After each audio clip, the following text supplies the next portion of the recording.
ভগবান তথাগত বুদ্ধের জীবন দর্শনে শুভ বৈশাখী পূর্ণিমা অত্যন্ত গুরুত্বপূর্ণ, কারণ এই পূর্ণিমাতেই সিদ্ধার্থের জন্ম, সিদ্ধার্থের বুদ্ধত্ব লাভ এবং তথাগত সম্যক সম্বুদ্ধের মহাপরিনির্বাণ।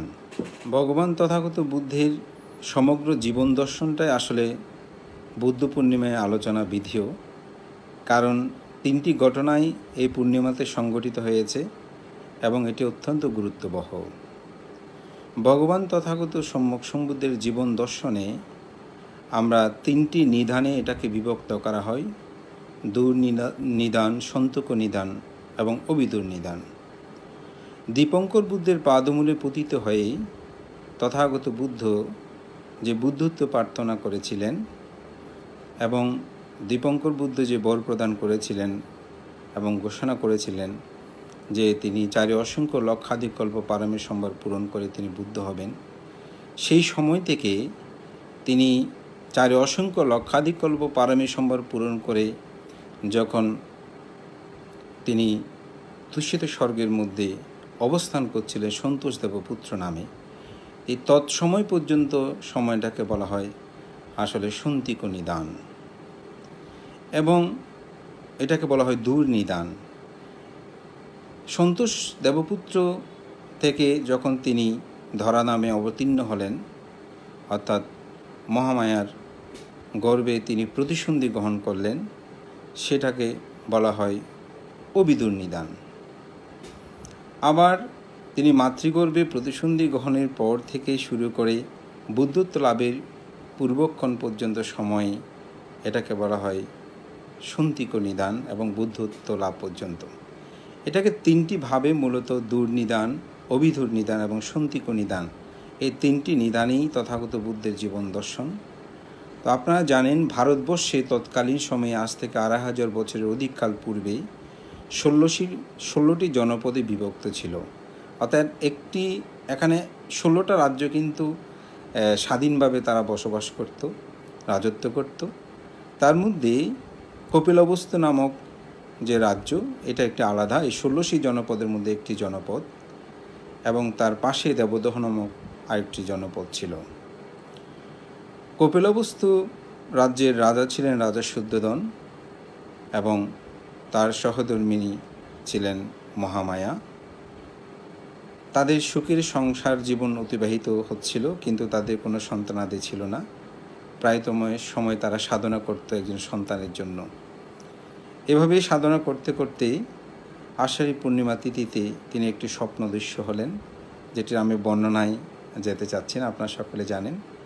তখনই সেই সন্তোষ দেবপুত্র, যিনি চারি অসংখ্য লক্ষাধিক কল্প পারমী সম্ভার পূরণ করে বুদ্ধ হওয়ার জন্য পারমী পূরণ করে তিনি তুষিত স্বর্গের মধ্যে অবস্থান করছিলেন, সেখান থেকে তিনি চ্যুতি হয়ে রাজা শুদ্ধোদনের ওরসে এবং মহামায়ার গর্ভে তিনি প্রতিসন্ধি গ্রহণ করেন। যখন প্রতিসন্ধি গ্রহণের পর যখন ১০ মাস অতিক্রান্ত হলো, তখন মহামায়া ইচ্ছা পোষণ করল যে তিনি তার পিতৃলয়ে যাবেন, অর্থাৎ দেবদহ নগরেই ছিল তার পিতৃলয়। তো দেবদহ নগর এবং কপিলবস্তুর একটি জায়গা ছিল যেটা লুম্বিনী কানন আমরা বলি, এটি উভয় দেশের মানুষ কিন্তু সমভাবে ব্যবহার করত এবং এটা একটা ছিল উদ্যান। তিনি যাওয়ার জন্য যখন প্রস্তুতি গ্রহণ করলেন, স্বামীকে এই বিষয়ে বললেন। প্রাচীনকালে আসলে এই নিয়মটা অনেকটা প্রচলন ছিল। আজ থেকে যদি আপনার ৩০-৪০ বছর আগের কথা দেখবেন, অনেকের জন্ম কিন্তু মামার বাড়িতে অনেকের জন্ম। এটা আমার মনে হয় একটি প্রাচীন নিয়ম হতে পারে। যাই হোক, ২,৫০০ বছরের অধিককাল পূর্বেই যে এই নিয়মটা আমরা দেখতে পাই, তিনি যে পিতৃলয়ে যাওয়ার জন্য ইচ্ছা পোষণ করলেন, তখন রাজা সৈন্য সামন্ত সহকারে যাওয়ার জন্য তিনি ব্যবস্থা করে দিলেন। তো যেতে যেতে যখন লুম্বিনী কাননেই তিনি পৌঁছলেন, সেদিন ছিল ভোর বৈশাখী পূর্ণিমা এবং চন্দ্রের আলোতেই সে লুম্বিনী উদ্যান যেন আলোকিত হয়েছে, পত্র পল্লবে নতুন ফুল ফল এসে পরিপূর্ণতা সাধন করেছে। সেখানেই রানীর যখন সেখানে গিয়ে পৌঁছলেন, তখনই তার প্রসব বেদনা উৎপন্ন হয় এবং সে প্রসব বেদনা যখন উৎপন্ন হয়, তখন তার যে সেবক সেবিকারা ছিল, তারা সকলে বস্ত্র দ্বারা ঘিরে ধরল। সেখানে একজন পুণ্যবান সত্তার আবির্ভাব হয় এবং সেই পুণ্যবান সত্তা জন্মগ্রহণ করার সাথে সাথে আমাদের সাহিত্যে আমরা যেটা দেখতে পাই যে সপ্তপদ হেঁটে তিনি 7টি পদ্মফুল ফুটেছিল এবং সাথে সাথে তিনি হেঁটেছিলেন এবং হাঁটার পরেই তিনি ঘোষণা করলেন, আমি জ্যেষ্ঠ, আমি শ্রেষ্ঠ, আমি বুদ্ধ হব। এটাই আসলে মূলত বুদ্ধের জীবন দর্শনে প্রথম বলা যায় এটা বাক্য, এবং এরপরেই কিন্তু তিনি কোলে এসেছেন। তো এই বিষয়টা নিয়ে অনেকের বর্তমানে চিন্তা চেতনায় আসে, যা অনেকের অভিমত প্রকাশ করে যে আসলে একজন শিশু জন্মগ্রহণ করার পর তিনি কি সাথে সাথে হাঁটতে পারেন কিনা, কথা বলতে পারেন কিনা। আসলে পৃথিবীর অনেকগুলো উদাহরণ আমি বিষয়ে দিতে পারি, তবে আমি সেটার অবতারণায় যাব না। তবে আমি এটা বলবো যে পৃথিবীতে পুণ্যবান যারা সত্তা, তাদের এক একটি বিষয় কিন্তু অনেক সময় সাধারণ মানুষ থেকে কিছু কিছু ক্ষেত্রে ভিন্নতা হয়। এখনও পৃথিবীতে দেখা যায় কিছু কিছু বিষয় আছে ভিন্ন, যেটা আপনি সহজে, আমি বলবো, আপনি উপলব্ধি করতে পারবেন না, বা এটা কোনো ক্রমে বিজ্ঞান যুক্তি এগুলো দিয়ে কখনো এটাকে আমি মনে করি উপস্থাপনা করা যাবে না। যেমন মানুষের সাধারণত আঙ্গুলে 5টা হাত থাকে, একজনে দেখলাম যে 7টা হাত, 5টা আঙ্গুল থাকে, কিন্তু একজনে দেখলাম যে 6টা আঙ্গুল আছে, একজনে দেখলাম যে 7টা আঙ্গুল আছে। এটা আপনি কী দিয়ে বুঝাবেন? এটা হচ্ছে একটা ভিন্নতা। পৃথিবীতে যারা অসংখ্য লক্ষকল্প পারমিক সম্ভব পূরণ করেছে তথাগত বুদ্ধ, এখানে ওনার জন্মের ক্ষণে যে কিছুটা ভিন্নতা থাকতে পারে না, এটা কিন্তু তেমন কোনো কথা নেই। এবং আমরা যারা সাধারণত স্বাভাবিকভাবে যেভাবে জন্মগ্রহণ করি, তিনি কিন্তু সেভাবে জন্মগ্রহণ করেনি। তিনি ডান পাশ ভেদ করেই তিনি জন্মগ্রহণ করেছেন। এবং এটি নিয়েও অনেকেই প্রশ্ন করেন আমাদের তরুণ প্রজন্ম, আজকে যেহেতু আমি শিশুদের বিষয়ে এখানে কথা বলবো, তারা অনেকে এটা প্রশ্ন করতে পারেন যে আসলে এটা কি সম্ভব। আমি বলবো এটা অবশ্যই সম্ভব। আপনি যদি একটু চিন্তা করে দেখেন, সেদিনের আলোচনায় আমি বলেছি, এখন বর্তমানে বিজ্ঞান প্রযুক্তিতে যে সিজারে যে রুগীগুলো, যে বাচ্চাগুলো জন্মগ্রহণ করে, তারা তো স্বাভাবিকভাবে আমি বলবো জন্মগ্রহণ করে না, তারা তো যে কোনো একটা পাশ ভেদ করে কিন্তু তারা জন্মগ্রহণ করছে। তো সুতরাং বুদ্ধের যে জন্ম, এটি তৎকালীন সময় চিকিৎসা ব্যবস্থাপনা যে তো খারাপ ছিল তা না। আপনারা জীবকের কথা শুনেছেন, তিনি বিখ্যাত একজন চিকিৎসক ছিলেন। সুতরাং সেটাও কিন্তু আসলে আমরা যদি একটু উপলব্ধি করে সেটা দেখা যায়। তবে এখানে কিছু বিষয় আছে যে বিষয়গুলো সাহিত্যিক কথাগুলো বলতে গিয়ে হয়তো সেটাকে বোঝানো হয়েছে। এটা আমরা যদি একটু জ্ঞান দিয়ে অবলোকন করি তাহলে একটু উপলব্ধি করতে পারবো। এবং জন্মগ্রহণ পর শুধু তিনি এই জন্মে কথা বলেছেন তা না, তিনি যখন বেশান্তর হয়ে জন্মগ্রহণ করেছেন, জন্মে জাতকে জন্ম দেখা যায়, সেখানেই জন্মগ্রহণ করার পর তিনি বলেছেন, মা আমাকে কিছু দাও, আমি দান দেব। এটি কিন্তু তার জন্মের সাথে সেই জন্ম বলেছেন। এর পূর্বে মহা অশ্বত কুমার হয়ে যখন জন্মগ্রহণ করেছেন তখনও কিন্তু তিনি সাথে সাথে কথা বলেছেন। তবে এরপরে যে কন্টিনিউ কথা বলেছেন তা না, এটা হচ্ছে একটি শক্তিপূর্ণ পুরুষের তার আগমনে বার্তা আমি মনে করি আমাদেরকে এটা জানিয়ে দিয়েছেন। সেই জন্য সেখানে যখন জন্মগ্রহণ করলো একটি হিরুপ, একটা উৎসব আনন্দ পরিপূর্ণতা হলো, তখন আর তিনি পিতৃলয়ে যাননি। তখন রাজা শুদ্ধোধন সৈন্য সামন্ত সহকারে তাকে আগোবাড়ি নিয়ে আসলো সেই নবজাত সন্তান।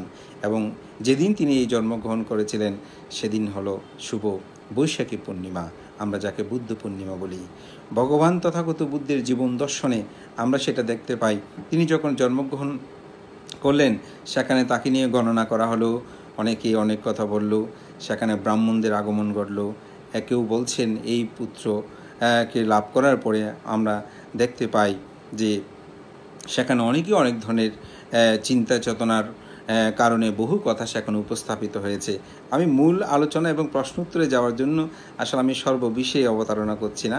তবে সেখানে যে ব্রাহ্মণরা ছিল তারা গণনা করে বলছেন যে এই পুত্র তিনি হয়তো রাজ চক্রবর্তী রাজা হবেন, নয়তো তিনি বুদ্ধ হবেন। রাজ চক্রবর্তী রাজা বিষয়টা অনেকে আমাকে প্রশ্ন করেছেন যে ভান্তা আসলে এটা হচ্ছে বিনা যুদ্ধে তিনি সমগ্র জম্বুদ্বীপকে শাসন করেন, তিনি পঞ্চশীল প্রতিপালন করেন এবং মাসে 4টি উপসৎশীল যথাযথ প্রতিপালন করে ধর্মময় জীবনের মাধ্যমে যিনি রাজ্যকে শাসন করেন, মূলত তিনি হচ্ছেন সেই রাজ চক্রবর্তী রাজা। তার সৈন্য রূপ অলঙ্কার বিবিধ বর্ণনা অবশ্য আছে, এগুলোর কোনো শেষ হয় না, এগুলোর পূর্ণতা থাকে, এগুলোর সমৃদ্ধ সাধিত হয়, এজন্য বলা হচ্ছে। তবে সেখানে একজন বলেছিলেন যে না, এই পুত্র আমি নিশ্চিত তিনি বুদ্ধ হবেন। ভগবান তথাগত বুদ্ধের জীবন দর্শনে তার সেদিনের নামকরণে কিন্তু রাখা হয়েছিল যে গোত্র অনুসারে গৌতম, এবং অনেক সাধনাকৃতভাবে লব্ধ বলে তার নাম রাখা হয়েছিল সিদ্ধার্থ গৌতম। সেই সিদ্ধার্থ গৌতম যখন ধরাধামে তার নামকরণ করা হলো, উৎসবে মেতে উঠল, এবং তিনি আমাদের সাহিত্য জগতে আমরা দেখতে পাই যে যিনি তৎকালীন সময়ে যে বিদ্যা আদি ছিল সেগুলো 18টি বিদ্যা, সেগুলো তিনি অর্জন করলেন, এবং আস্তে আস্তে বড় হতো। তো 19 বছর যখন তার বয়স হলো, তখন তাকে বিবাহ বন্ধনে আবদ্ধ করার জন্য রাজা শুদ্ধোধন উঠে পড়ে রাখলেন। কারণ তিনি চিন্তা করেছেন যে আমার সন্তান যদি গৃহত্যাগ করে চলে যায়, তাহলে তিনি এই রাজত্ব, রাজ্য এগুলো কীভাবে রক্ষা করবে। তিনি যথাসময় 19 বছর বয়সে তিনি বিবাহ বন্ধনে আবদ্ধ হলেন। গোপার সাথে তার বিবাহ বন্ধনে আবদ্ধ হয়, এবং বিবাহ বন্ধনে আবদ্ধ হবার 29 বছর বয়সে একটি ঘটনা ঘটে। সেটা হচ্ছে, রাজা যেহেতু ব্রাহ্মণদের গণনায় তিনি অবগত হলেন এই সন্তান গৃহত্যাগ করবেন, তখন তিনি এমনভাবে তাকে রাখা হয়েছিল যাতে তিনি কোনোরূপ দুঃখের আবরণে আবর্তিত না হয়, কোনোরূপ দুঃখ যেন তিনি না দেখে।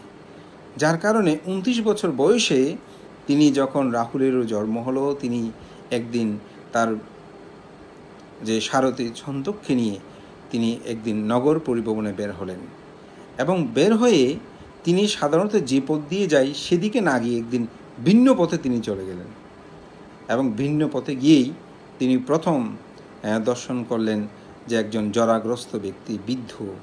তিনি তার চামড়াগুলো তুলতুলে হয়ে গেছে, চোখে ঠিক মতো দেখছে না, লাঠির উপর ভর করে তিনি চলছেন। এভাবে তার চলার ভঙ্গিমা দেখে তিনি তার বন্ধু সারথীকে জিজ্ঞাসা করলেন, এই লোকটা এমন কেন, ওনার কি হয়েছে? তো বলে যে এটা তো পৃথিবীর একটি জাগতিক স্বাভাবিক সত্য, তিনি বয়বৃদ্ধ হয়েছেন, তিনি জরায় আক্রান্ত হয়েছেন, তিনি জরাগ্রস্ত হয়েছেন। তখন তিনি প্রশ্ন করলেন, আমিও কি এরকম হব? বলে যে হ্যাঁ, এটা পৃথিবীর জাগতিক সত্য, পৃথিবীতে সকল মানুষকে এরকমভাবে বয়বৃদ্ধ হতে হয়, তাকে জরায় আক্রমণ করে। বলেছে আমার পিতাও এরকম হবেন? বলে যে হ্যাঁ, আপনার পিতাও এরকম হবেন। আমার মাতাও এরকম হবেন? বলে যে হ্যাঁ, আপনার মাতাও এরকম হবেন। আমার স্ত্রী, আমার পুত্র? বলে যে হ্যাঁ, সকলেই এরকম হবে। তখন তিনি ভাবলেন, হ্যাঁ, এটা তো বড় দুঃখময়, এটা বড় বেদনাময়। তখন তিনি ফিরে গেলেন। পরের দিন আবার বের হলেন। সেদিন দেখলেন এক ব্যাধিগ্রস্ত ব্যক্তি, তিনি রোগে কাতর হয়ে কান্নাকাটি করছেন। জিজ্ঞাসা করছে ওনার কি হয়েছে? বলে যে উনি রোগাগ্রস্ত, উনি ব্যাধিতে আক্রান্ত হয়েছেন, এজন্য ছটফট করছে। বলে যে আমাকেও কি এরকম ব্যাধিতে আক্রমণ হয়ে এরকম ছটফট করতে হবে? ওহো, এটা বড় দুঃখ। আগের মতো প্রশ্নগুলো করলেন, সেরকম উত্তর পেলেন, সবাই এরকম হবে। এরপরে তিনি তৃতীয় দিন যখন আবার বের হলেন, তখন তিনি একটি মৃত ব্যক্তি দেখলেন। মৃত ব্যক্তিকে 4-5 জনে ভার করে নিয়ে যাচ্ছে, পিছনে কিছু মানুষ ক্রন্দন করছে। তিনি মৃত ব্যক্তি সম্পর্কেও তখন কিন্তু অবগত ছিলেন না। তিনি তার সন্দক সারথীকে জিজ্ঞাসা করলেন, বন্ধু, এই লোকটাকে ভার করে সবাই নিয়ে যাচ্ছে, তার কারণ কি? ওনার কি হয়েছে? বলে যে উনি মৃত্যুবরণ করেছে, তার প্রাণবায়ু নেই, তিনি পরলোক গমন করেছেন, তাকে ভার করেই নিয়ে যাওয়া হচ্ছে। বলে যে কেন, কি হবে এরপর? বলে শ্মশানে গিয়ে তার দাহ কার্য হবে। বলে যে আমিও কি পৃথিবীতে এরকম মারা যাব? বলে যে হ্যাঁ, এটা পৃথিবীর জাগতিক সত্য, সকল মানুষকে এই মৃত্যুবরণ করতে হয়, আপনাকেও একদিন করতে হবে। আমার পিতাও করবে, আমার মাতাও করবে, আমার স্ত্রীও করবে, আমার পুত্রও করবে। বললে হ্যাঁ, সবাই করবে। তখন তার মনের মধ্যে এই চেতনাবোধটা জাগ্রত হলো, এটা কিভাবে সম্ভব? আমি যে আমার এত ঐশ্বর্য, ভোগ, অট্টালিকা। আপনারা জানেন, তিনি রাজপ্রাসাদ অবস্থান করে তার জন্য 3টে প্রাসাদ নির্মাণ করা হয়েছিল। 3 ঋতু অনুসারে, তখন 3 ঋতু ছিল, 3 ঋতু অনুসারে 3টে প্রাসাদ নির্মাণ করা হয়েছিল, যেন তাকে সেখানে সুখের মধ্যে রাখা হয়। তিনি চিন্তা করতে রাখলেন। পরের দিন আবার বের হলেন। চতুর্থ দিন তিনি দেখতে পেলেন একজন সন্ন্যাসী তার পথ দিয়ে হেঁটে যাচ্ছে। তখন জিজ্ঞাসা করলেন, উনি একটু ভিন্ন দেখলাম, এই লোকটা ওনার কি হয়েছে, উনি কে? বললেন উনি সন্ন্যাসী, উনি আত্মসাধনায় নিমগ্ন হবার জন্য তিনি ঘর ছেড়ে বের হয়েছেন, সত্যের সন্ধানে তিনি বিচরণ করছেন। বলে যে এই পথটাই তো বোধহয় আমার জন্য ভালো হবে। তখন মনে মনে তিনি সংকল্প, না, আমি দুঃখ থেকে এই মুক্তি লাভের জন্য আমার জীবনকে আমি সেদিকেই নিয়ে যাব। সেদিন ছিল আষাঢ়ী পূর্ণিমা। তিনি তার পুত্রের জন্ম হলো, সেটাও তিনি অবগত হয়েই মনে মনে ভাবছেন এবং উচ্চারণও করলেন, রাহুলও জাত বন্ধনও জাত। রাহুলের জন্ম হয়েছে, আমার বন্ধনই জন্ম হয়েছে, আমাকে বেঁধে রাখবে না, আমি সত্যের সন্ধানে যাব। তখনই তিনি আষাঢ়ী পূর্ণিমা তিথিতে তিনি অভিনিষ্ক্রমণ করলেন, অর্থাৎ আমরা যেটাকে গৃহত্যাগ বলি। আমাদের অনেকের মধ্যে একটা ধারণা থাকে, সাধারণত আমি বলবো ভিক্ষুদের ক্ষেত্রে আমরা অনেকে বলি ভিক্ষুরা সংসার ত্যাগ করেছেন, কিন্তু আমি আমার দর্শনগত চিন্তে বলবো আসলে আমরা সংসার ত্যাগ করিনি, আমরা গৃহত্যাগ করেছি। তার কারণ সেটা আমি একটু পরে গিয়ে আলোচনা করব। তবে এখানে আমি এই কথা বলতে যাচ্ছি যে কেউ ভিক্ষু হলে সে কিন্তু সংসার ত্যাগ করে না, সে গৃহত্যাগ করে। যার কারণে বুদ্ধের জীবন দর্শনীয় সেটা কিন্তু যখন, অর্থাৎ রাজকুমার সিদ্ধার্থ তিনি যখন 29 বছর বয়সে গৃহত্যাগ করলেন, সেটাকে অর্থাৎ বাড়ি ত্যাগ করে রাজপ্রাসাদ ত্যাগ করে চলে আসলেন, তখন কিন্তু তাকে বলা হয়েছে যে তিনি অভিনিষ্ক্রমণ করছে, গৃহত্যাগ করেছেন। তাহলে এখানে সংসার ত্যাগ কথাটা কিন্তু বলা হয়নি। আমি বইয়েও এটা কোনো জায়গায় দেখিনি, যে মূল রেফারেন্স বইগুলোতে। তো এই জন্য আমি মনে করি এটা গৃহত্যাগ। তখন তিনি সেখান থেকে তার রাজপ্রাসাদের গোপন পথ ধরে তিনি চলে আসলেন। ঋষি আলারকাম রামপুত্রের উদ্যোগ থেকে বহু জনের সাথে তার দেখা হলো, সাক্ষাৎ হলো, তাদের ওখানে গেলেন। তিনি সেখানেও বহু শিক্ষা বিদ্যা অর্জন করলেন, সেখানে অনেক ধ্যান সমাধি করলেন। সেখানে 31 লোকভূমির নৈবসঙ্গ 900 আয়তন, আকাশকিঞ্চ আয়তন, এভাবে ধ্যানের স্তরে তিনি পৌঁছলেন। কিন্তু তিনি যেই 4টি নিমিত্ত তার জীবনকে প্রভাবিত করেছিল, বিশেষ করে 3টি বিষয়, জরাগ্রস্ত, ব্যাধিগ্রস্ত, মৃত্যু, এই 3টি বিষয় যে রেখাপাত করেছে, এগুলোকে ওভারকাম করা, এগুলো থেকে জয় কিভাবে হবেন, এই বিষয়টা কিন্তু তাদের কাছ থেকে তিনি পাননি। তারা বলছেন, না, আমরা এতটুকু পর্যন্ত জানি। তখন তিনি চলে আসেন, না, এদের দিয়ে হবে না। তখন তিনি চলে আসেন কোথায়, সে বিহার প্রদেশে। সেখানে চলে এসেই তিনি, আমরা দেখতে পাই, যেটা যারা ভারতের মধ্যে গিয়েছেন ডুঙ্গেশ্বর বলে, সেখানে ডুঙ্গেশ্বর, সেখানে তিনি দীর্ঘ ধ্যান সমাধি করেছেন। এমনভাবেই তিনি সাধনা করেছেন নিজে নিজে। সেখানে কথিত আছে যে পেটে হাত দিলে পিজির হাড়গুলো পর্যন্ত ধরা যায়, এভাবে কিচ্ছু সাধনা তিনি করেছেন এবং অনেক কঠোর সাধনা তিনি সেখানে করেছেন। কিন্তু দেখা গেল সেখানে কোনো সিদ্ধি লাভ হচ্ছে না এবং তিনি একদিন অজ্ঞান হয়ে পড়লেন। সেখানে একটু দৈব বাণীও আসলো যেন তিনি মধ্যম পদ অবলম্বন করেন, অর্থাৎ একেবারে না খেয়ে থাকা। আমাদের মধ্যে এটা অনেক সময় দেখা যায়, আমাদের অনেক জায়গারা আছে, এটা আমি বলবো, যদিও বিষয়টা আপনারা ভিন্নভাবে নেবেন না। অনেক বলে অমুক ভান্তে আজকে প্রায় 2 মাস যাবৎ, 1 মাস যাবৎ তিনি পানি খেয়ে আসেন, কোনো খাদ্যদ্রব্য খাচ্ছেন না, বা তিনি শুধু পানির উপরে আছেন। এটা আসলে ঠিক না। কিচ্ছু সাধন কিন্তু বুদ্ধ কখনো প্রশংসা করেনি। বুদ্ধ সবসময় বলে মধ্যম পথ যেন আমরা অবলম্বন করি। এবং বুদ্ধের এটা কিন্তু প্রথম বুদ্ধ হওয়ার আগেই শিক্ষা, এবং বুদ্ধ সেটা পরবর্তীতে সেটা প্রজ্ঞাপন করেছেন। এবং দেখা গেল যে সেখানেই যখন তিনি এই মাত্রায় তার কর্ণগোচর হলো, তখন তিনি মধ্যম পথ অবলম্বন করার জন্যই বলা যায় তিনি গ্রামে প্রবেশ করলেন, সেই সেনানী গ্রামে। সেখানে একটি বটবৃক্ষ গাছ ছিল, সেখানে গিয়ে তিনি বসলেন যে এখানে কোনো ধরনের খাদ্য আহার পাওয়া যায় কিনা। কিন্তু সৌভাগ্যক্রমে সেই গ্রামে একজন সুজাতা নামক রমণী ছিল। সে বৃক্ষতলে এসে সে প্রার্থনা করেছিল পূর্বে, যদি তার একজন পুত্র সন্তান হয় তাহলে তিনি এখানে পায়ে শূন্য দান করবেন বৃক্ষ দেবতাতে। তখন তিনি, তার মনস্কামনা পূর্ণ হয়েছে।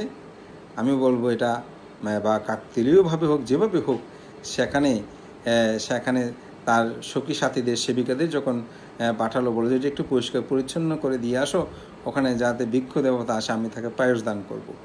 সেখানে গিয়ে দেখলো সত্যি সেই রাজকুমার সিদ্ধার্থ তিনি সেখানে বসে আছেন। বলে যে হ্যাঁ, ওখানে সাক্ষাৎ দেবতা এসে ইতিমধ্যে বসে আছেন। তখন সুজাতা পায়সন্য তৈরি করলেন। পায়সন্যের কাহিনীটা অনেক চমৎকার, আমি সময়ের কারণে বলছি না। যে 500 গরু থেকে দুধ দাহন করে একটার পর একটাকে খাওয়ার পর সর্বশেষ যেটা তৈরি করা হয়েছিল, সে দুধ দিয়ে সেখানে পায়সন্ন তৈরি করে এবং সেটা গিয়ে সে রাজকুমার সিদ্ধার্থকে প্রদান করে। তিনি সেই পায়সন্ন গ্রহণ করেন এবং কথিত আছে সেই পায়সন্ন 49 গ্রাস হয়েছিল। সেটা যখন তিনি গ্রহণ করলেন, গ্রহণ করার পরে তারপর গায়ে তার কিছুটা শক্তি আসলো, তার শারীরিকভাবে তিনি শক্তি লাভ করলেন। এরপরে তিনি সেই নৈরঞ্জনা নদীর তীরে আসলেন এবং সেখানে এসে তিনি নৈরঞ্জনা নদীর তীরে সেখানে স্নান, অর্থাৎ নদীতে নেমে তিনি স্নান করলেন। পাত্রটা সেখানে তিনি বাঁশির একটু অধিষ্ঠান করেছিলেন, যদি এই পাত্র যে স্রোতের বিপরীতে যায়, তো উজানের দিকে যায়, তাহলে আমি অবশ্যই অচিরে আমি যেই সাধনায় নিজেকে নিমগ্ন রেখেছি সেটা অবশ্যই লাভ করবো। এবং সত্যি সত্যি সেটা নিম্নদিকে না গিয়ে উপরের দিকে গিয়েছিল। তখন তিনি সেই নদী পার হয়ে সেই ভগবান তথাগত সম্মুখ সম্বুদ্ধগণ, প্রত্যেকটি বুদ্ধগণ যেখানে বুদ্ধত্ব লাভ করেন, যেটাকে অপরিবর্তনীয় স্থান বলা হয়, সেই বিহারের বুদ্ধগয়ায় তিনি বজ্র আসন, যেটাকে বলা হয় পৃথিবী যখনই সৃষ্টি হয়, বৌদ্ধ সাহিত্যে বলছে সেটা প্রথম সৃষ্টি হয় এবং পৃথিবী যখন ধ্বংস হয়ে যাবে তখন সর্বশেষ সেটা ধ্বংস হয়ে যাবে। এবং সেদিন ছিল বৈশাখী পূর্ণিমা তিথি। এই বৈশাখী পূর্ণিমা তিথি ছিল সেদিন তিনি সেখানে গিয়ে পৌঁছলেন। যাওয়ার পরে এক রাখার বালক সেদিকেও যাচ্ছিল। তাকে দেখেই তার মধ্যে একটা শ্রদ্ধাবোধ উৎপন্ন হলো, যে এরকম একজন মানুষকে দেখছি, ওনাকে দেখতে খুব সুপুরুষ সুকান্ত, তাকে কিছু দান করি। কি দান করব? তখন তাকে 8 মুষ্টি সাহিত্যে বলছে ঘাস দান করেছিল। তিনি সেগুলো নিয়ে সে গয়ার বুদ্ধিতলে বসে সেখানে বজ্রাসনে তিনি সেগুলো দিয়ে, যেটাকে আমরা বলি মধ্যম পথ, অর্থাৎ আপনি ধ্যানে বসলেও অনেক সময় শক্ত কঠিনে আপনি বসবেন কোনো কথা নেই, আপনাকে বসতে হলে কিন্তু সেই একটা মধ্যম পথে অবলম্বন করতে হবে। তখন সেখানে বিছিয়ে দিয়ে তিনি সেখানে বসলেন এবং বসে ধ্যানস্থ হলেন। সেদিন ছিল বৈশাখী পূর্ণিমা তিথি। ধ্যানস্থ হয়ে আপনারা জানেন, এখানে একটি কথিতও আছে, যখন রাজকুমার সিদ্ধার্থ জন্মগ্রহণ করে তখন কিন্তু 8টি জিনিস, 8টি আর অপর 8টিও কিন্তু ব্যক্তিসহ বস্তু জন্মগ্রহণ করেছিল, তার মধ্যে বুদ্ধিবৃক্ষ কিন্তু একটি। তো বুদ্ধিবৃক্ষ তলে তিনি সেখানে বসলেন ধ্যানে এবং ধ্যানস্থ হয়ে সেদিন বৈশাখী পূর্ণিমা তিথিতে তিনি 3টি জাম, আমাকে একজন বৈশাখী প্রশ্ন করেছেন আমি যখন এটা ঘোষণা দিয়েছি যে ত্রিজাম মানে কি।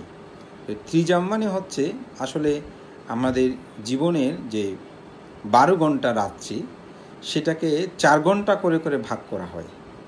অর্থাৎ যদি 6টা থেকে ধরি, সন্ধ্যা যখনই সূর্য ডুবে যায়, ধরেন সন্ধ্যা 6টায় সূর্য ডুবলো, এটা থেকে হিসাব করে 10টা পর্যন্ত হচ্ছে প্রথম জাম, অর্থাৎ প্রথম প্রহর আমরা যেটাকে বলি, অর্থাৎ প্রথম জাম। 10টা থেকে আবার 2টা পর্যন্ত সেটা হচ্ছে দ্বিতীয় জাম, এবং 2টা থেকে সকাল হওয়া 6টা পর্যন্ত সময় হচ্ছে আপনার তৃতীয় জাম। এই 3টি জাম আসলে বুদ্ধ সাহিত্যে আমরা দেখতে পাই এবং এটা 3 ভাবে মূলত বিভক্ত। এটা আপনি প্রশ্ন করেছেন, আশা করি উত্তরটা আপনি আজকে পেয়েছেন, যে অর্থাৎ 3টি জামে বিভক্ত। তো প্রথম জামে তিনি তথাগত বুদ্ধ যখন ধ্যানস্থ হলেন, তখন তিনি প্রথম জামে যেটা লাভ করলেন সেটা হচ্ছে জাতিস্বর জ্ঞান, অর্থাৎ জন্মান্তরের যে জ্ঞান, কত জন্মান্তর তিনি পরিভ্রমণ করেছেন, কত জন্মান্তর পারমিক সম্বল পূরণ করেছেন, কত জন্মান্তর যে তিনি ঘুরেছেন, এবং এই জ্ঞানটা ওনার মধ্যে উৎপন্ন হয়েছে। আমরা যেটাকে জন্মান্তর বলি, অনেকে এই জন্মান্তর বিষয়টা নিয়ে কিন্তু অনেকেই বলছেন যে আসলে জন্মান্তর কি, পরজন্ম কি। আসলে বৌদ্ধ ধর্ম দর্শনে আপনি যদি জন্মান্তরকে বিশ্বাস না করেন বা জন্মান্তরকে শ্রদ্ধা না করেন, জন্মান্তরটাকে যদি আপনি প্রাথমিকভাবে উপলব্ধি করতে না পারেন, আমি বলবো আপনি বুদ্ধ ধর্মের প্রতিপালনের তো প্রশ্ন আসবে না। কেন আসবে না? কারণ জন্মান্তরকে কিন্তু রোধ করার জন্যই তো বুদ্ধের ধর্ম দর্শন, এবং দুঃখের মূল আকর, অর্থাৎ দুঃখের মূল জায়গাটা কিন্তু জন্মান্তর দিয়ে। এই বিষয়টা কিন্তু আমাদেরকে উপলব্ধি করতে হবে। আপনি মহাযান দর্শনে একটি খুব সুন্দর গল্প আছে যে জন্মটা কেন দুঃখ, জন্মটাকে দুঃখ বলার কারণটা কি। আমি একটু উদাহরণ দিচ্ছি গল্পটা নিয়ে। আমি অনেকবার দর্শনে এটা বলেছি যে একটি বনের মধ্যে কিছু পশু পাখি বসে তারা গল্প করছে। তো গল্পের মূল বিষয়টা হচ্ছে যে জগতে দুঃখ কিসে। তো ওখানে একটা কুকুর সে বলছে জগতে সবচেয়ে বড় দুঃখ হচ্ছে ক্ষুধা। ক্ষুধার মতন দুঃখ আর কোনো কিছু নাই। যদি পেটটা ভরা থাকে তাহলে আর কোনো দুঃখ নেই, ক্ষুধাই হচ্ছে একেবারে বড় দুঃখ। তখন সেখানে সাথে সাথে একটা পাখি ছিল, পাখিটা বলছে না, তোমার জগতে সবচেয়ে বড় দুঃখ সেটা হচ্ছে যে কাম আসক্ত। মানুষ যখন পুরুষ যখন নারীর প্রতি আকর্ষিত হয়, তখন দেখা যায় যে নিজের খাওয়া দাওয়া সেগুলো সব ভুলে গিয়ে সে পুরুষ নারীর প্রতি, নারী পুরুষের প্রতি এরকম ধাবন হচ্ছে। রাজাও ভিখারির সাথে পালিয়ে যাচ্ছে, ভিখারি রাজকন্যা ভিখারির সাথে চলে যাচ্ছে।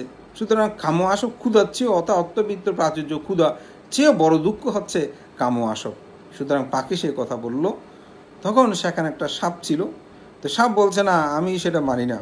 আমি মনে করি জগতে সবচেয়ে বড় দুঃখ সেটা হচ্ছে রাগ। রাগ যখন উঠে তখন অনেক সময় স্বামীকে, স্বামী স্ত্রীকেও আঘাত করে, তখন হত্যা করতেও দ্বিধাবোধ করা। সুতরাং কাম আসক্ত সেখানে বড় দুঃখ নয়, রাগটা হচ্ছে সবচেয়ে বড় দুঃখ। তখন সেখানে একটা হরিণ ছিল, তো হরিণ সে কি করছে, সে বলছে না, তোমাদের কথা আমি মানতে পারছি না, জগতে সবচেয়ে বড় দুঃখ হচ্ছে যে মৃত্যুর দুঃখ। আপনারা জানেন হরিণ একটু ভীত প্রকৃতি, তো সেই জন্য সে বলছে যে জগতে সবচেয়ে বড় দুঃখ হচ্ছে যে মৃত্যু। যখন মৃত্যুর কথা আসে তখন রাগে কাউকে হত্যা করতে মন চাইলেও আবার অনেক সময় বলে যে না, আমি যদি তাকে হত্যা করি তাহলে তো আমার মৃত্যু হবে, তো বলে যে তখন রাগও দমিত হয়ে যায়। সুতরাং জগতে সবচেয়ে বড় দুঃখ হচ্ছে মৃত্যু। তখন কুকুরটা আবার শব্দ করে উঠল, বলে যে এগুলো কি বলো, তোমার মৃত্যুকে কে ডরায়? বলে যে ডায়াবেটিস রুগী দেখেছ, সে যখন তার সম্মুখে যখন মিষ্টি আনে, সে জানে মিষ্টি খেলে তার সমস্যা হবে, কিন্তু সে বললো আর মরলে মরছি, খেয়ে নি আগে। তাহলে তার কাছে তো যে মৃত্যুটা বড় দুঃখ নয়, সে তো চায় আগে খেয়ে নি তারপর মরলে মরবো। এরকম আমাদের অনেকগুলো বিষয় আছে। যেমন যে সিগারেট খাই, সে জানে পান করে, অর্থাৎ সিগারেট পান করে সে জানে যে সিগারেট খেলে তার কাজ, তবুও বলে যে না, আর খেয়ে নি মরলে মরেছি। এই ধরনের অনেকগুলো, যেমন অনেকে মদ্যপায়ী আছে, বলে মরলে আর মরলাম, বাঁচবো কি, তাহলে তার কাছে মৃত্যু বড় নয়। এভাবে তাদের কথোপকথন চলতে লাগলো, কেউ সমাধানে আসছে না। বলে যে এই ওর নীতি দূরে একজন ধ্যান করে একটা মানুষ আছে, বলে আমরা তো সবাই পশু পাখি, আমাদের চেয়ে উনি ভালো যুক্তি দিতে পারবো, ওনার কাছে যাই। তখন ওনার কাছে গেল, ওনাকে গিয়ে বিষয়টা ব্যক্ত করলেন। তখন তিনি বললেন না, তোমরা যে কথাগুলো বলছো এগুলো ঠিক, ক্ষুধারও দুঃখ আছে, কাম আসক্তেরও দুঃখ আছে, রাগেরও দুঃখ আছে, মৃত্যুরও দুঃখ আছে, কিন্তু এই সমগ্র দুঃখ চেয়েও একটা বড় দুঃখ আছে। বলছে সেই দুঃখ কি? বলছে সেই দুঃখ হচ্ছে জাতিপি দুঃখা, অর্থাৎ জন্ম দুঃখ। জন্ম হয়েছে বলেই ক্ষুধার দুঃখ উৎপন্ন হয়েছে, জন্ম হয়েছে বলেই কাম আসক্তের দুঃখ উৎপন্ন হয়েছে, জন্ম হয়েছে বলেই রাগের দুঃখ উৎপন্ন হয়েছে, জন্ম হয়েছে বলেই মৃত্যুর দুঃখ উৎপন্ন হয়েছে। যদি জন্ম না হতো তাহলে এই দুঃখগুলো কিন্তু উৎপন্ন হতো না। সুতরাং জন্ম যে দুঃখ, এই বিষয়টা উপলব্ধি করতে হবে। সুতরাং আমি এই উদাহরণটা এখানে বলতে যাচ্ছি এই জন্যই যে একটি গল্প দিয়ে, যে জন্মটা আসলে দুঃখ, জন্মের কারণেই তো আমরা জগতে এত দুঃখ পাচ্ছি। আজকে জন্ম হয়েছে বলেই এই করোনা ভাইরাস, অমুক সমুক, এই সেই বিভিন্ন দুঃখেই আমরা জর্জরিত। সুতরাং এই জন্মটা দুঃখ। ভগবান তথাগত বুদ্ধের জন্ম দর্শনে তিনি প্রথম জামে এই জাতিস্বর জ্ঞান, অর্থাৎ জন্মান্তর বিষয়টা তিনি অবগত হলেন। এই জন্মের কারণে জন্মান্তর আমি দুঃখ লাভ করেছি, আমি দুঃখ পেয়েছি, এই জাতিস্বর জ্ঞান উৎপন্ন হলো। এবং দ্বিতীয় জামে তিনি দিব্যচক্ষু জ্ঞান উৎপন্ন হলো এই বৈশাখী পূর্ণিমা তিথিতে। এবং অন্তিম জামে, যেটাকে আমরা বুদ্ধ ধর্ম দর্শনের মূল কথায় বলি যে প্রত্যুৎ সমুৎপাদক, দ্বাদশ নিদান, এটা তিনি আবিষ্কার। কেন আমাদের জন্ম হয়? অবিদ্যার কারণে। যে আমাদের জন্ম, অবিদ্যাতে সংস্কার, সংস্কার হতে বিজ্ঞান, বিজ্ঞান হতে নামরূপ, নামরূপ হতে সরায়তন, সরায়তন হতে স্পর্শ, স্পর্শ হতে বেদনা, বেদনা হতে তৃষ্ণা, তৃষ্ণা হতে উপাদান, উপাদান হতে ভব, ভব হতে জন্ম, জরা, ব্যাধি। এই যে আমাদের ভবচক্রে আমরা ঘুরছি, এই প্রত্যুৎ সমুৎপাদ নীতি, অর্থাৎ দ্বাদশ নিদান তিনি আবিষ্কার করলেন অন্তিম জামে, অর্থাৎ শেষ জামে। এবং এটি যখন আবিষ্কার করলেন, তখন তিনি দেখলেন অবিদ্যা নিরুত হলে সংস্কার নিরুত হয়, সংস্কার নিরুত হলে বিজ্ঞান নিরুত হয়, এভাবে নিরুত হতে জন্ম নিরুত হয়, জন্ম নিরুত হলে তখন আর ব্যাধি মৃত্যু সব কিছু নিরুত হয়ে যায়। অর্থাৎ যে কারণে তিনি অবিনিষ্ক্রমণ করেছেন, গৃহত্যাগ করেছেন, যে কারণে তিনি রাজপ্রাসাদ ত্যাগ করে এসেছেন, সে রাজকুমার সিদ্ধার্থ এই বৈশাখী পূর্ণিমা তিথিতেই তিনি গয়ার বুদ্ধিধর্মতলে তিনি বুদ্ধি জ্ঞান লাভ করেছিলেন। জগতে প্রকৃত সত্য জ্ঞান আবিষ্কার করে তিনি জগতে সেদিনই বুদ্ধ হয়েছেন, এবং বুদ্ধ হয়েই তিনি তার উচ্ছ্বাসিত উদান গাথা তিনি ভাষণ করেছেন, যেটা আমি প্রথমেই বলেছি, অনেকা জাতি সংসারাং সন্দা বিশ্ব অনিবিসাং গাহাকারা গাবে সন্থ দুঃখ জাতি পুনঃ পুনাং গাহাকারা দিট্টুসি পুনঃ গেহাং নাকাহাসি সাব্বাতি ফসুকা বাগ্গাং গাহা কুট্ঠাং বিসংকিতাং বিসংকারাগত চিত্তাং তান্নাহং কায়ামাজ্জাগা। তথাগত সম্মুখ সম্বুদ্ধ এখানে বলেছেন, হে গৃহকারক, তোমার সন্ধান করিতে গিয়ে আমি বহু জন্ম জন্মান্তর পরিভ্রমণ করেছি, অনেক জন্ম পরিভ্রমণ করেছি, এবং পুনঃ পুনঃ জন্ম দুঃখজনক। এই যে পুনঃ পুনঃ জন্ম, আমি প্রথমেই বলেছি, যেখানে জন্মান্তর বিষয়টা উপলব্ধি হবে না, সেখানে আপনি বুদ্ধ ধর্মে প্রবেশের বিষয়টা আসবে না। কারণ বুদ্ধত্ব লাভের পরেই তিনি তো এই কথাটা বলেছেন, আমার পুনঃ পুনঃ জন্ম আমি কি করেছি, আমি রোধ করেছি, ছেদন করেছি, জয় করেছি, এবং হে গৃহকারক, এখানে আমি তোমার সন্ধান পেয়েছি, এখন আমি তোমার সন্ধানটা পেয়েছি, তুমি পুনর্বার গৃহ নির্মাণ করিতে সমর্থন হবে না, তুমি পুনর্বার আর জাগ্রত হবার সমর্থ হবে না। তোমার সমুদয় অর্থাৎ যাহা কিছু উৎপন্ন হওয়ার হেতু আছে, সেই সমগ্র কিছু আমি ধ্বংস করেছি, নিরোধ করেছি, বিচ্ছিন্ন করেছি, সংস্কার মুক্ত চিত্ত সমুদয় তৃষ্ণাকয় সাধন করেছি। অর্থাৎ আমার আর কোনো কিছু চাওয়া নেই, আমার আর কোনো কিছু প্রার্থনা নেই। তাহলে এখানেই অনুমেয় হয় যে তথাগত সম্মুখ সম্বুদ্ধের জীবন দর্শনে এই আজকে থেকেই মূলত, অর্থাৎ বৈশাখী পূর্ণিমায় যখন তিনি বুদ্ধত্ব লাভ করলেন, তখনই সেদিন থেকে তিনি বুদ্ধ হলেন। সেদিন একটা খুব জিনিস দেখলাম যে বুদ্ধের জন্ম কোথায়। তো এই বিষয়টা একটা সেমিনারে কথা বলি, যে একটা সেমিনারে এই বিষয়টাকে নিয়ে একটা খুব সুন্দর আলোচনা হয়েছিল, ইন্টারন্যাশনাল সেমিনার, যে সেখানে একজন বলছে যে বুদ্ধের জন্ম হচ্ছে যে ইন্ডিয়াতে, একজনের ঘোষণা দিল। সম্ভবত আমাদের শ্রদ্ধেয় প্রজ্ঞাবংশভান্তের একটি অনুষ্ঠান উপলক্ষে তিনি একটা লিফলেট করেছিলেন। আমি সে সময় থাইল্যান্ডে একটা সেমিনারে গিয়েছিলাম। তো লিফলেটটা যখন সেখানে বিতরণ হচ্ছে, তা আমার পাশে একজন নেপালি ভিক্ষু ছিল। তো নেপালি ভিক্ষুটা লিফলেটটা পেয়ে ওখানে ভান্তে লিখেছিলেন যে দ্য বুদ্ধ বর্ন ইন্ডিয়া, এটি লিখেছে। তো সে আমাকে দেখিয়ে বলতেছে ইট ইজ রং, আমাকে এরকম বলে সে সেটা জানালো যে বুদ্ধ বর্ন ইজ নেপাল, এরকম করে সে আমাকে বলল। তা আমি পরে বুঝতে পারলাম সেই নেপালি ভিক্ষু। তো তার সাথে কথোপকথন শুরু হলো। এখন আমি বললাম না, বুদ্ধের জন্ম নেপাল ওইটাও ঠিক, আবার ইন্ডিয়া ওইটাও ঠিক। তো যাই হোক, এটা নিয়ে সেমিনারে একটা বিষয় আলোচনা উঠলো যে আসলে বুদ্ধ যে কোথায় জন্মগ্রহণ করেছেন, যে নেপালে জন্মগ্রহণ করেছেন নাকি বুদ্ধগয়া জন্ম, এটা নিয়ে উভয় পক্ষে বেশ যুক্তি উপস্থাপনা করলো। আমার খুব অবাক লাগলো যে সেখানে যিনি সভাপতি ছিলেন উনি এত সুন্দর করে সমাধান দিয়েছেন, আমি খুব অভিভূত হলাম।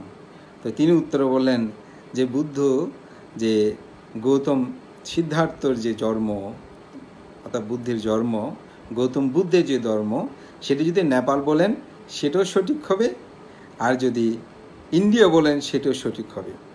কারণ গৌতমের জন্ম, অর্থাৎ তিনি যখন লুম্বিনী কাননে জন্মগ্রহণ করেছিলেন তখন তার নামটা দেওয়া হয়েছিল সিদ্ধার্থ গৌতম। আবার যখন তিনি বুদ্ধগয়ায় বুদ্ধত্ব লাভ করলেন তখন থেকে তার নাম বলা হয়েছে যে গৌতম বুদ্ধ, অর্থাৎ সিদ্ধার্থটা আর নেই, তখন এসেছে গৌতম, আর বুদ্ধ বুদ্ধি জ্ঞান লাভের কারণে সেটা সেখানে যুক্ত হয়েছেন বুদ্ধ। তাহলে বুদ্ধির জন্ম হচ্ছে ইন্ডিয়াতে, গৌতমের জন্ম হচ্ছে নেপালে। সুতরাং দুইটাই আসলে সঠিক, কারণ একে অপরের পরিপূরক। অর্থাৎ সিদ্ধার্থ গৌতমের যদি জন্ম না হতো তাহলে তো আর ভারতে বুদ্ধগয়াতে এসে বুদ্ধত্ব লাভ তিনি করতে পারতেন না। আবার বুদ্ধত্ব লাভই যদি আমরা শুধু ধরি, তাহলে কিন্তু সিদ্ধার্থের যে জন্ম সেটাকে তো আর গ্রহণ করা হবে না। সুতরাং এটা দুটোটাই পরিপূরক, একই বিষয়, যার কারণেই সেখানে বলা হচ্ছে যে তথাগত সম্যক সম্বুদ্ধের যে জন্ম, দুটোটাই আমরা সঠিকভাবে ধরে নিতে পারি। তো যাই হোক, তখন তো ভারতবর্ষের 16টি জনপদে বিভক্ত ছিল বিবিধভাবে। আমি বলবো এটা আমরা ব্যাখ্যা করলেও, যাই হোক, আমি যে কথাটা বলছি এটা অনেকে প্রশ্ন অনেক সময় আমরা দেখেছি যে এটা বুদ্ধের জন্মটা কোথায়। তো অনেকে এটা উত্তরও দিয়েছেন যে লুম্বিনী এবং বুদ্ধগয়া আমরা দুটিকে ধরে নিতে পারি। তো যাই হোক, ভগবান তথাগত বুদ্ধ এই বুদ্ধত্ব লাভের পর তিনি চিন্তা করলেন সেদিনে বুদ্ধ হওয়ার পরে যে আমি যে ধর্ম আবিষ্কার করেছি এটি আসলে দেব ব্রহ্মা বা এটা সাধারণ মানুষের পক্ষে বোঝা সম্ভব কিনা। কিন্তু তিনি চিন্তা করলেন কাকে আমি এই ধর্ম ভাষণ করব। পরবর্তীতে মহাব্রহ্মা এসে যখন প্রার্থনা করলেন, যে প্রার্থনা করার পর তিনি মনে স্থির করলেন যে 5 জন যে তার শিষ্য ছিল, এটা আমি ঘটনাগুলো বলিনি, যে সুজাতার পায়সন্য যখন গ্রহণ করছিল তারা সাথে ছিলেন সেখানে, গ্রামে যখন এসেছিল তারা সেটা দেখে তিনি নীতিভ্রষ্ট হয়েছে মনে করে তারা কিন্তু সেখান থেকে চলে গিয়েছিল। তো যার কারণে তারা কোথায় আছেন, তারা তো জ্ঞানী, তারা জ্ঞানীর সন্ধান করছে। তখন সারানাথের ঋষিপতনমিক ধাবে তারা সেখানে অবস্থান করছেন। তখন তিনি বুদ্ধত্ব লাভের পর 49 দিন কিন্তু তিনি সেখানে 60টি স্থানে তিনি 49 দিন করেছিলেন। এবং সেখানে অবস্থানের পর তারপর তিনি সারানাথের ঋষিপতনমিক ধাবে গিয়ে সেখানে প্রথম ধর্মচক্র প্রবর্তন সূত্র দেশনা করেন। দেশনা করার পর সেই বুদ্ধির প্রথম ধর্ম অভিযান শুরু হয়। 45 বছর পর্যন্ত তিনি ধর্মদান করেন। এই 45 বছর বহু স্থানে গিয়ে তিনি ধর্মভাষণ করেছেন, ধর্মদান করেছেন। এবং ধর্মদানের পর তখন তিনি বৈশালীর চপলচৈত্য নগরে তিনি আয়ু সংস্কার করলেন। সেখানে ঘোষণা করলেন যে আনন্দ এবং বিজ্ঞসঙ্গ আমি আজ থেকে 3 মাস পরে বৈশাখী পূর্ণিমা তিথিতে আমি মহাপরিনির্বাপিত হব। জগতের সেই শ্রেষ্ঠ মহাপুণ্য পুরুষ তিনি 45 বছর পর্যন্ত যে ধর্ম বিনয় ভাষণ করেছেন, সেইগুলো ভাষণ পর তিনি কুশিনারার উদ্দেশ্যে সে শেষ বসবাস যাপন করে তিনি সেখানে গমন করলেন। এবং কুশিনগরে গিয়ে যখন তিনি সেখানে পৌঁছলেন, সেটা ছিল অনেকটা একটা প্রত্যন্ত অঞ্চল বলা যায়। তখন আনন্দ তথাগত বুদ্ধকে জিজ্ঞাসা করলেন, হে আনন্দ, তথাগত সম্মুখ সম্বুদ্ধ আনন্দ জিজ্ঞাসা করলেন, তথাগত বুদ্ধ, আপনার বহু সমৃদ্ধ নগরী শ্রাবস্তী থেকে শুরু করে চপলচৈত্য থেকে শুরু করে বহু জায়গায় আপনার বহু সেখানে রাজা মহারাজাগণ বিদ্যমান আছেন, আপনি সেখানে পরিনির্বাপিত না হয়ে এই জরাজীর্ণ একটি প্রদেশে আপনি এসে কুশিনাগারে এসে আপনি কেন পরিনির্বাপিত হচ্ছেন? তখন বুদ্ধ বললেন, হে আনন্দ, তুমি এটিকে অতি সাধারণ মনে করিও না। এটি একসময় অত্যন্ত সমৃদ্ধশালী একটি নগরী ছিল। মহাসুদর্শন নামক একজন রাজা এখানে রাজত্ব করত এবং তিনি ছিলেন রাজচক্রবর্তী রাজা। তার সমৃদ্ধ এই নগরী ছিল অত্যন্ত, তার কারণেই এই নগরী ছিল অত্যন্ত সমৃদ্ধ এবং এটা সকলের কাছে ছিল অত্যন্ত গুরুত্বপূর্ণ। এখানেই সেই মহাসুদর্শন রাজা তিনি এখানে রাজত্ব করেছিলেন এবং সেখানে বহুবিধ বর্ণনা দিলেন তার রাজত্বের সময় কিভাবে অর্থবিত্ত প্রাচুর্য সমৃদ্ধ ছিল। বলে যে হয়তো আজকে কালক্রমে এটি অখ্যাত হলেও কিন্তু তথাগত বুদ্ধের কাছে এটি অত্যন্ত গুরুত্বপূর্ণ এবং পূর্ব জন্মান্তরের এটি স্মৃতি বিজড়িত। তখন আনন্দ থামলেন। সেখানেই আনন্দকে বললেন, হে আনন্দ, তুমি তথাগত সম্যক সম্বুদ্ধ এখানে পরিনির্বাপিত হবেন। এখানে কুশিনারা যে মল্লগণ আছেন তাদেরকে তুমি খবর দাও, তাদেরকে আমি পরিনির্বাণ যাব এই কথাটা জ্ঞাপন করো। তখন তিনি গেলেন। দেখা গেল সেদিন মল্লরা একটি বিশাল শান্তাগারে সেখানে বসে তারা বিভিন্ন বিষয়ে আলাপ করছিলেন। তিনি সেখানে গিয়ে তাদেরকে বললেন, অদ্য রাত্রেই তথাগত বুদ্ধ পরিনির্বাপিত হবেন, আপনারা সকলেই ইচ্ছে করলে উপস্থিত হতে পারেন। তখন তারা সকলেই সেখানে কুশিনারার সে শালবৃক্ষ বনে সকলে উপস্থিত হলেন। বুদ্ধ সেখানে কিছু কথা বলেছেন, যে কথাগুলো আসলে আমি বলবো পৃথিবীতে কোনো ধর্মগুরু বলেছে বলে আমার মনে হয় না। তিনি সেখানে ভিক্ষু সঙ্গদের উপস্থিতিতে সেখানে ভিক্ষু সঙ্গকে বললেন, হে ভিক্ষুগণ, আমি তোমাদেরকে বলছি, আমার ধর্ম বিনয়ে যদি তোমাদের মধ্যে কোনোরূপ সন্দেহ থাকে, কোনো কিছু জিজ্ঞাসা থাকে, কোনো বিষয় যদি তোমাদের অবগত হওয়ার বাকি আছে বলে মনে করো, তাহলে তোমরা আমাকে জ্ঞাপন করতে পারো। এবং শুধু একবার নয়, এটি 3 বার তথাগত বুদ্ধ ভিক্ষু সংঘকে জিজ্ঞাসা করলেন, কিন্তু কোনো ভিক্ষু সংঘ কিছুই বলল না, সবাই নিশ্চুপ রইলেন। আবার বুদ্ধ বললেন, হে ভিক্ষুগণ, যদি আমার এই ধর্ম বিনয়, অর্থাৎ 45 বছর পর্যন্ত আমি যে ধর্ম বিনয় প্রজ্ঞাপন করেছি, এই ধর্ম বিনয়ে যদি কারো ধরনের কোনো সন্দেহ থাকে, কোনো বিষয় যদি জানার থাকে, কোনো বিষয় যদি প্রশ্ন থাকে, পরিপূর্ণতা আসেনি বলে মনে করো, তাহলে আমি তোমাদেরকে বলছি, আমাকেও যদি না বলো, তাহলে তোমার পাশের যে বন্ধু আছে, স্ববিহারী ভিক্ষু আছে, তাকে তোমরা বলো। তাহলে দেখেন বুদ্ধের ধর্ম দর্শনটা কীরকম, কিভাবে তিনি স্বাধীনতা দিয়েছেন, কিভাবে তার শিষ্যগণকে তার ধর্ম দর্শন বিষয়ে কোনো সন্দেহ থাকলে সেই বিষয়ে জ্ঞাপন করার জন্য তিনি বলেছেন। আমি মনে করি বুদ্ধই জগতে একমাত্র ব্যক্তি যিনি এভাবে তার শিষ্যদেরকেও তিনি ক্ষমতা দিয়েছেন। এবং পরে বিষয়গুলো বললে আরও বুঝতে পারবেন। তখন ভিক্ষু সংঘ সবাই নিচ্ছুপ।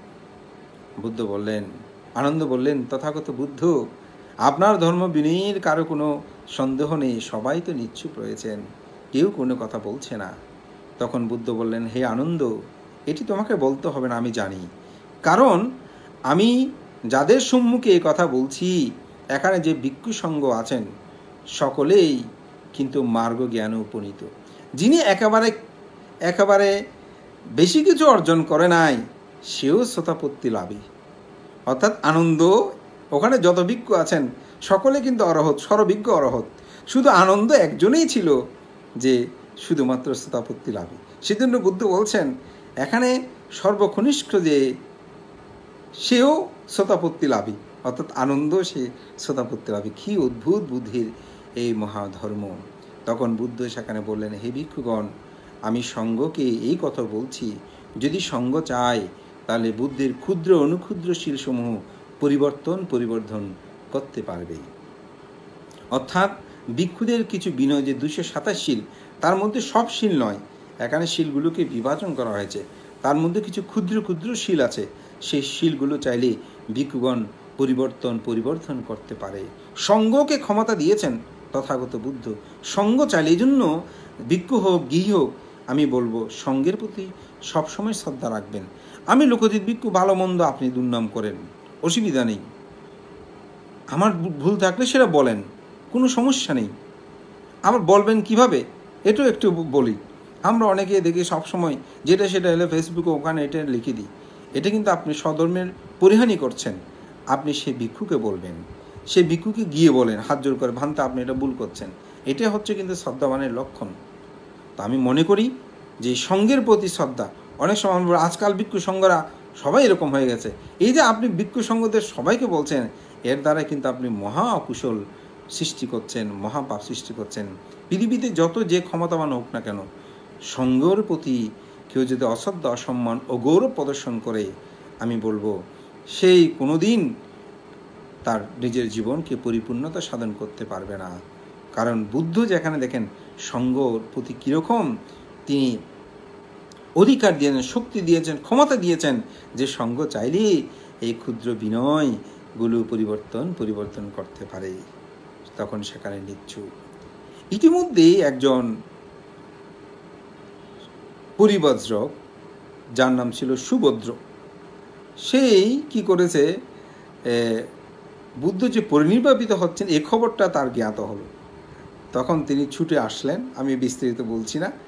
ছুটে এসেই তিনি আনন্দকে বললেন যে তথাগত বুদ্ধের সাথে আমার অনেক গুরুত্বপূর্ণ কথা আছে, আমি বুদ্ধকে কিছু প্রশ্ন করব, আমাকে বুদ্ধের সাথে দেখা করতে দেন। তো আনন্দ বললেন, না তথাগত বুদ্ধ, এখন আর ধর্ম দর্শনা করার মতন সময় নেই। তিনি ইতিমধ্যে ভিক্ষু সংঘদের সব বিষয়ে জিজ্ঞাসা করে নিয়েছেন, সুতরাং আপনি দেখা করতে পারবেন না। বলছে, না আমি অবশ্যই বুদ্ধের সাথে আমি দেখা করব, আমাকে দেয়। এরকম 1 বার 2 বার 3 বার কথা হলো। তখন বুদ্ধ বললেন যে হে আনন্দ, তুমি সুভদ্রকে আসতে দাও। সুভদ্র আমাকে কোনো কথায় বিরক্ত করবে না, সেই আমার কথা শুনে নিজেকে উপলব্ধি করতে পারবে। তখন সুভদ্র আসলেন, এসেই কিছু প্রশ্ন করা শুরু করে দিলেন। বলছে, মঙ্গলী, গোশালপুত্র, ককুনন্দপুত্র, ওনারা কেমন ছিলেন, কোথায় গেছে, বুদ্ধ বলছেন এত প্রশ্ন দরকার নেই, আপনি প্রশ্ন থেকে বিরত থাকেন। আমি আপনাকে বলছি বুদ্ধের ধর্মদর্শন চতুরার্য সত্য আর্যাষ্টাঙ্গিক মার্গ। এই চতুরার্য সত্য আর্যাষ্টাঙ্গিক মার্গ যিনি অনুশীলন করেন, আচরণ করবেন, তিনিই প্রকৃত শ্রমণ, প্রকৃত ভিক্ষু। তিনিই তার জীবনের সার্থকতা অবলম্বন করতে পারবেন। তিনিই প্রথম ধ্যান, দ্বিতীয় ধ্যান, তৃতীয় ধ্যান, চতুর্থ ধ্যান, পঞ্চম ধ্যান। তিনি সোতাপত্তি, সকিতাগামী, অনাগামী, অরহত্ব মার্গ জ্ঞানেই তিনি উপনীত হবেন। এরকমভাবে তাকে অনুপূর্বিক বুদ্ধের ধর্মকথা যখন তিনি ভাষণ করলেন, তখন তিনি সেটা উপলব্ধি করলেন এবং তিনি বললেন যে আমাকে আপনার শিষ্য করান, আমি আপনার শিষ্য হতে চাই। আনন্দ বলছেন আপনার শিষ্য তো এখন সময় নাই, বুদ্ধ সব আইন প্রজ্ঞাপন করে দিয়েছেন। তখন তথাগত বুদ্ধ বললেন, না আনন্দ, তিনি সেই বিষয়টা সম্পর্কে অবগত, তাকে সর্বশেষভাবে তাকে প্রভুজ্য প্রদান করা হোক। তখন আনন্দস্তবী নিজে নিয়ে গিয়ে তার মাথা নেড়া করে তাকে প্রভুজ্য দিলেন। বুদ্ধ সেখানে ধর্ম বিনয় দেশনা করলেন। তিনি সেখান থেকে গিয়ে এক পাশে যখন গেলেন, সেখানে ধ্যান করতে করতেই তিনি মার্গ জ্ঞানে উপনীত হলেন এবং বুদ্ধের অন্তিম শিষ্য হিসাবে আমরা সুভদ্রের নাম দেখতে পাই। এখানে এই কাহিনীটা বলা একটা কারণ আছে, এখান থেকে একটা শিক্ষা আমরা নিতে পারি যে সুভদ্র আসলে এত দেরিতে কেন আসলো, অন্তিম শিষ্য হলো কেন, এটা একটা কাহিনী আছে। আপনারা জানেন বুদ্ধ যখন সারনাথে ঋষিপতনে মিগধাবে প্রথম তিনি ধর্মচক্র প্রবর্তন সূত্র দেশনা করেন, তখন সেখানে 18 কোটি দেব ব্রহ্মা মধ্যে ধর্মচক্র জ্ঞান উৎপন্ন হয়। তার মধ্যে একজন মাত্র মানুষ শ্রোতাপত্তি, একজন মানুষের মধ্যে শ্রোতাপত্তি, একজন মানুষের মধ্যে ধর্মচক্ষু জ্ঞান উৎপন্ন হয়, অর্থাৎ শ্রোতাপত্তি লাভই হয়, কিন্তু আর কেউ হয় নাই। এই একজন প্রথম যিনি হয়েছেন তার নাম আমরা জানি কুন্নাইয়। অতীতে জন্মে এই সুভদ্র এবং কুন্নাইয় তারা দুজনে সহোদর ভাই ছিল, একজনের মহাকাল আর একজনের চুল্লুকাল। তো মহাকাল কি করত, সে যে কোনো দান করার সময় আগে আগে দান করত, অর্থাৎ যাহা কিছু পেয়েছে সে আগে দান করত। এটি কাহিনী আছে, দুজনে যখন চাষ করত তখন যেদিন তিনি ধানগুলো ভিজাতে দেবে সেদিন তিনি সেখান থেকে কিছু নিয়ে সেগুলো ফিটে তৈরি করে দান করেছে। সেগুলো যখন যা আমরা যেটাকে চিরাঙ্গা ভাষায় জ্বালা ফেলা বলি ওইরকম ফেলতে যাবে, তখন এইভাবে একবার নয়, ধান হওয়া থেকে শুরু করে সেগুলো কেটে গোলায় তোলা থেকে শুরু করে সেগুলো রান্নাবান্না করা থেকে শুরু করে সর্বক্ষেত্রে অগ্রে সেই দান করেছে। আর সর্বশেষে গিয়ে এই সুভদ্র একেবারে ওই শেষে গিয়ে সে দান করেছে। তো যার কারণে অতীত জন্মে যেহেতু তিনি অগ্রে দান করেছেন, এই কারণে তিনি অগ্রে সেটা লাভ করেছেন। আর করব করে যিনি সর্বশেষ দান করেছেন, যার কারণে বুদ্ধের অন্তিম পরিনির্বাণ সজ্জায় এসেই তাকে আসলে এই মুক্তি লাভের বাণী শুনতে হয়েছে। এবং তিনি সেটা প্রথমেই অনেক চিন্তা করেছেন এবং অনেকটা বলা যায় বুদ্ধের সাক্ষাৎ পাওয়াটা তার কাছে অত্যন্ত দুর্লভ হয়ে পড়েছিল। এবং এই আষাঢ়ী পূর্ণিমা, এই বৈশাখী পূর্ণিমা তিথিতেই ভগবান তথাগত বুদ্ধ এই শেষ ধর্মদান করে তিনি ভিক্ষু সংঘকে আহ্বান করে শেষ একটি গাথা তিনি ভাষণ করলেন। সে গাথাটা হচ্ছে কি, হান্দাদানি ভিক্ষাবে আমন্তায়ামিব বায়া ধাম্মা সাংকারা আপ্পামাদেনা সম্পাদেতা। এখানেই ভগবান তথাগত বুদ্ধ, এটা বলা হয় তার অন্তিম বাণী। এখানেই বলা হচ্ছে, হে ভিক্ষুগণ, জগতে যত সংস্কার আছে সমগ্র কিছু ধ্বংস হবে, তাই তোমরা অপ্রমত্তের সহিত অর্থাৎ জাগ্রতের সহিত তোমরা তোমাদের সমগ্র কর্ম সুসম্পন্ন করো। ধর্ম প্রাণ প্রিয় উপাসক উপাসিকা এবং সুধীজন যারা শুনছেন, ভগবান তথাগত বুদ্ধের এই অন্তিম বাণী তিনি ভাষণ করলেন এবং সেই বৈশাখী পূর্ণিমা তিথিতে শালবৃক্ষবনে তিনি সেখানে অন্তিম শয্যায় শায়িত হলেন। এবং শায়িত হয়ে তিনি এই কথা বলে আর কোনো কথা বললেন না। যখন তিনি সেখানে শায়িত হলেন, তারপর আনন্দস্তবীর সে অনুরুদ্ধস্তবীরকে বললেন যে আপনি ভগবান তথাগত বুদ্ধ এখন কোন অবস্থায় আছেন আপনি একটু দেখুন। আপনারা জানেন দিব্যচক্ষুর মধ্যে কিন্তু অনুরুদ্ধস্তবীর ছিলেন যে অশীতি শ্রাবকের মধ্যে একজন, এবং বুদ্ধ কর্তৃক তিনি সেই প্রশংসা তিনি লাভ করেছিলেন। তিনি দেখলেন তথাগত বুদ্ধ যে প্রথম ধ্যান, তৃতীয় ধ্যান, তৃতীয় ধ্যান, চতুর্থ ধ্যান অনুরূপ প্রতিরূপ ধ্যান, এভাবে ধ্যান করতে করতে করতে করতে তিনি নিরুদ্ধ সমাপত্তি ধ্যানে উপনীত হলেন এবং জগতে যিনি তাপ দূর করার জন্য, জগতে যিনি জন্ম দুঃখ, জরা দুঃখ, ব্যাধি দুঃখ, মরণ দুঃখ, প্রিয় সংযোগ দুঃখ, প্রিয় বিচ্ছেদ দুঃখ, স্ত্রীবস্তু অলাভ দুঃখ, পঞ্চপাদান স্কন্ধ দুঃখ হতে মুক্ত হওয়ার জন্য তথাগত বুদ্ধ যেই শিক্ষা দিয়েছেন, সেই মহাগুরু আজ এই বৈশাখী পূর্ণিমা তিথিতে তিনি যে জগৎ আলো, জগৎ জ্যোতি, মহাকারণিক তথাগত বুদ্ধ তিনি পরিনির্বাণ শয্যায় শেষায়িত হলেন। এটি বুদ্ধ সাহিত্য জগতেই আমি বলবো অত্যন্ত গুরুত্ববহ, এবং আপনাদেরকে বলবো যে তথাগত বুদ্ধের এই জীবন অন্তিম সময়টি আমাদের পরম শ্রদ্ধেয় পণ্ডিত রাজগুরু ধর্মরত্ন মস্তবের মহোদয় তার পরিনির্বাণ সূত্রটির যে বইটি লিখেছেন, আমি সবাইকে আহ্বান করবো আজকে যারা একবার পড়বেন, একবার পড়লে উপলব্ধি করতে পারবেন যে আসলে বুদ্ধের ধর্ম দর্শনের অন্তিম সময়ে বুদ্ধ কীভাবে তার শীল বিনয়গুলো তিনি প্রজ্ঞাপন করেছেন। এবং বুদ্ধ পরিনির্বাণের পূর্বে আরও অনেকগুলো কথা বলেছেন। আসলে আমি সময়ের কারণে সেই বিষয়গুলোতে অবতারণা করছি না, যেহেতু কিছু প্রশ্ন উত্তরের বিষয় আছে, 1 ঘন্টা হয়ে যাচ্ছে প্রায়, যার কারণে আমি অনেক বিষয় এখানে অবতারণা করি নেই। এবং প্রত্যেকটি পূর্ণিমার অনেকগুলো ঘটনা এখানে কিন্তু বিদ্যমান রয়েছে, এবং ভগবান তথাগত বুদ্ধ সেখানে এমন কথা বলেছেন যেটা আনন্দকে, হ্যাঁ আনন্দ অনেকে মনে করতে পারে তথাগত বুদ্ধ পরিনির্বাপিত হলে কে তথাগত বুদ্ধের ধর্ম বিনয়কে তোমাদেরকে শাসন করবে, কে তোমাদেরকে শাস্তারূপে তোমাদের ধর্ম বিনয় প্রতিপালনের জন্য নির্দেশ প্রদান করবে। তখন বুদ্ধ সেখানে বলেছিল, আনন্দ তোমরা এমন কখনো মনে করবে না, তথাগত বুদ্ধের প্রতিটি বাণী, প্রতিটি বাক্য তোমাদেরকে শাস্তারূপে তোমাদেরকে শাসন করবে। সুতরাং আমি মনে করি যে আমাদের মধ্যে সে চেতনা, বুদ্ধ পরিনির্বাপিত হলেও কিন্তু তার ধর্ম বিনয় যতদিন ত্রিপিটক থাকবে আমাদেরকে মনে রাখতে হবে ততদিন সেই ধর্মকায় বুদ্ধ বিদ্যমান রয়েছে। বুদ্ধ সেটা উদাহরণ বলেছেন যে রূপকায় অর্থাৎ দেহ চলে গেলেও বুদ্ধের যে বাণীসমূহ সেগুলো আমাদেরকে শাস্তারূপে শাসন করবে। এই কারণেই আমি বলবো যে তথাগত সম্মুখ সম্বুদ্ধ সে অন্তিম সেনে যখন শায়িত হলেন, অনুরুদ্ধস্তবীর বলার পূর্বেই সেই মহাব্রহ্মা সেই বিষয়টা অবগত হলেন যে তথাগত বুদ্ধ পরিনির্বাপিত হয়েছেন, তখন তিনি গাথা আবৃত্তি করলেন। এরপরেই দেবরাজ ইন্দ্র তিনি অবগত হয়ে আবৃত্তি করলেন, যেটা আমরা মৃত বাসরে আমরা ভিক্ষু সংজ্ঞা বলে থাকি, অনিশ্ববতা শঙ্করা উপাদ্যাভায়া ধাম্মিনু উপজিত্বা নিরুজ্জন্তি তেসাং ভূপসামাসুকু। এই গাথাটা আবৃত্তি করেই সে দেবরাজ ইন্দ্র ঘোষণা করলেন যে তথাগত বুদ্ধ পরিনির্বাপিত হয়েছেন। এরপরে অনুরুদ্ধস্তবীর প্রমুখ, এরপর অনুরুদ্ধস্তবীর অন্য সকলকে ঘোষণা করলেন যে তথাগত বুদ্ধ জগতে আর নেই, তিনি মহাপরিনির্বাপিত হয়েছেন। জগতের যেই জ্যোতি আলো প্রস্ফুটিত হয়েছিল, ধনী গরিব সকলের জন্য যিনি তার ধর্মকে বিতরণ করেছেন, সূর্যের ন্যায় যিনি এই পৃথিবীকে সকল মানুষের তরে ধর্মবাণী বাসন করেছেন, সেই তথাগত বুদ্ধ আর জগতে নেই। সূর্যের ন্যায় কেন বলছি, কেন সেটা বলা হয়েছে? যেমন সূর্য আলো দেওয়ার সময় ধনী গরিব কি কখনো বিভেদ করে? কখনো করে না। ধনী যেমন সূর্যের আলো যে রূপ পায়, একজন দরিদ্র সেরকম পায়, একজন পণ্ডিত যেরকম পায় একজন মূর্খ সেরকম পায়। জগতে বুদ্ধ যে 45 বছর ধর্ম প্রচার করেছেন, এখানে কোনোরূপ ভেদাভেদ তিনি করেননি, সকলকে তিনি সমভাবে, সূর্য যেভাবে আলো দেয় সেভাবেই তিনি ধর্ম প্রচার করেছেন। যার কারণেই বলা হয় সে জগৎ জ্যোতি, জগতের আলো, সেই তথাগত বুদ্ধ পরিণত হলেন।